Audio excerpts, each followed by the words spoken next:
Your dedicated audience will forgive you for just about anything. But for the new and potential podcast listener, your lack of understanding of how they experience your content for the first time is limiting growth.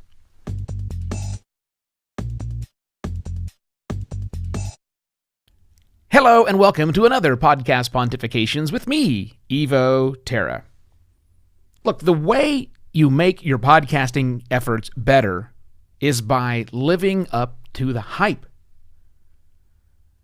Word of mouth, you should know, and if you don't know, I'm here to tell you, is the number one way that most podcasts and podcast networks and people who do things in the podcasting world, it's the way we grow. It's the way more people find out about us or our stuff. Word of mouth is number one. Yeah, you'll see lots of things about putting ads on Facebook and running the headliner apps for what are those things called? Audiograms and all those various sorts of things. But really, when it comes down to it, when we ask people, how'd you find out about that show? More often than not, it comes from word of mouth. And the word of mouth is not just the name of a show. Word of mouth comes with an expectation. When one person tells you to listen to a show or listen to something by this creator, they're going to tell you why. That's a part of the conversation. So in your head, not only comes the recommendation of what you should listen to, but why that person thinks you should listen to it. Got it?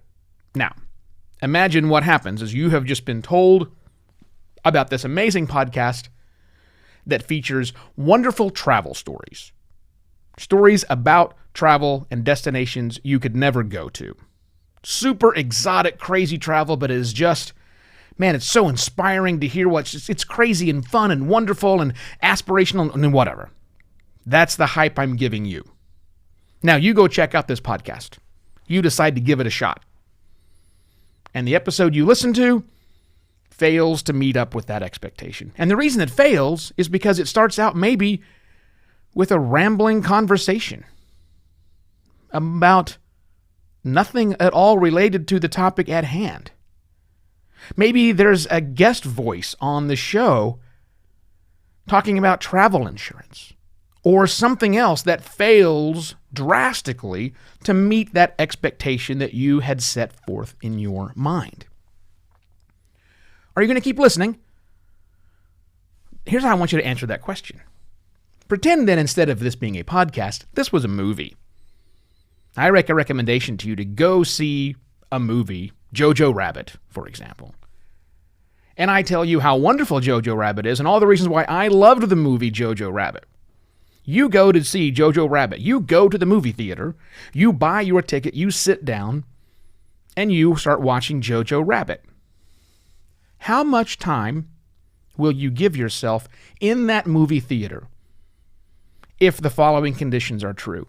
Number one, the movie starts, and you're pretty sure from the minute that thing begins, from the first opening sounds and sights, that it's not what you expected. And, more importantly, you can tell right away that you're probably not going to like it.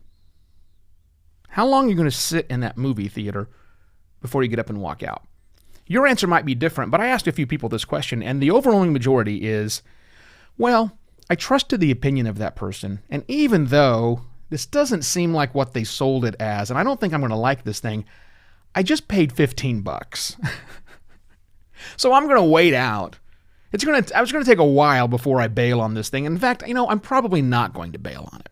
That's the general consensus. Examine your own brain and see if that's true for you or not.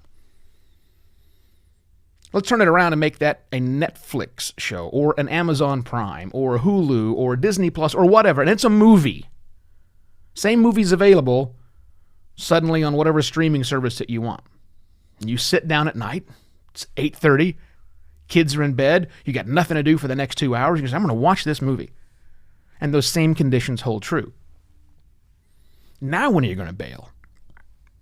General consensus is, I'm going to give it about a half hour. I'm going to give it a few scene changes, and then if it's not worth it to me, I'm just going to go away. Because the switching costs are nominal. I'm just going to bail on it pretty darn quickly. Make sense?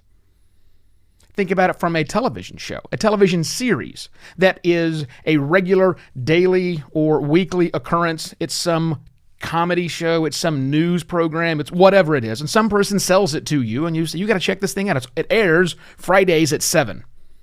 So Friday, 7 o'clock, turn on the TV, you watch this show, and you're not getting what you had been sold. It doesn't resonate with you, and you're pretty sure you don't like it. You're going to sit and watch the full hour? Probably not, most people say. Think about that again from a show that's on a streaming service, which is a serialized show. Go back to season 1, episode 1. That's a little different story. If that fails to live up to the hype, season 1, episode 1, general consensus is you'll probably give it an episode or 2, which might mean a couple of hours, before it actually hooks you, right? Think about it. Think when you've done that. Maybe that's not you, but a lot of people will give it 1 or 2 episodes before they see it fails to live up to the hype. So now let's get back to podcasting, since this show is all about making podcasting better. What does that mean for podcasters? What does that mean for people who have podcast networks? Well, if people have sold your show, back to that amazing travel show I talked about, it's the failure of the host's part, it's the failure of the creators to live up to that hype that's caused me to leave. They need to do things better to live up to that hype. If it's all about super great travel, just get on with it. Get to that first. If there's an interesting segment you want to put on, which is more chatter and talky stuff, great.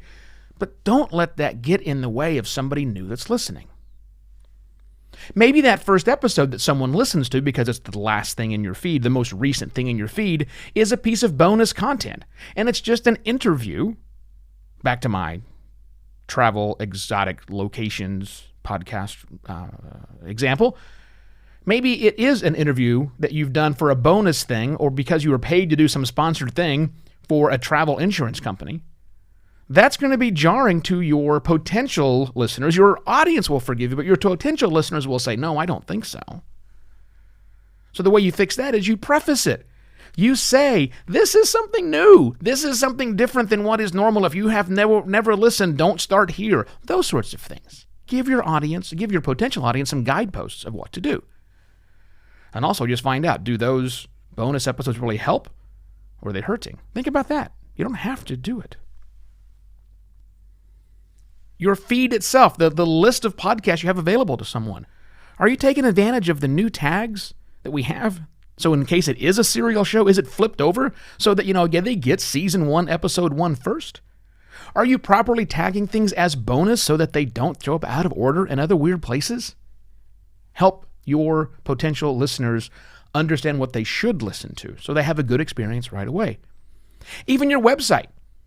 A lot of people who are brand new to podcasting aren't going to fire up a podcatcher and search for your show that way. They're going to go to exoticamazingtraveldestinations.com, which can't be a real thing, really. And they're going to go there. Are you putting the best episodes you have up front, if that's in fact your website? For your network, are you leading with the most recent show that happened to update, or the best shows in your network on your network page? And more importantly than that, your best episodes of those best podcasts. That's what you need to do. Make sure your podcasting lives up to the hype that word of mouth has generated for it. And you'll keep those listeners, and you'll keep growing. If you loved that advice, I would love it if you would go to buymeacoffee.com/evoterra and buy me a coffee. You can even set it up for monthly recurring donations. If you don't want to do that, but you want to give me a little something, hey, how about this? RateThisPodcast.com/podpont. RateThisPodcast.com/podpont. Leave a rating. Simple as that. And if you're out there with a network and thinking, gosh, how do we do all this, Evo, so we make the best possible chance to our listeners, or our potential listeners, to grow with us, get in touch with me. It's what I do. Simplermedia.pro. Drop me an email, evo@podcastlaunch.pro. That's it. See you tomorrow for another podcast, Pontifications. Cheers.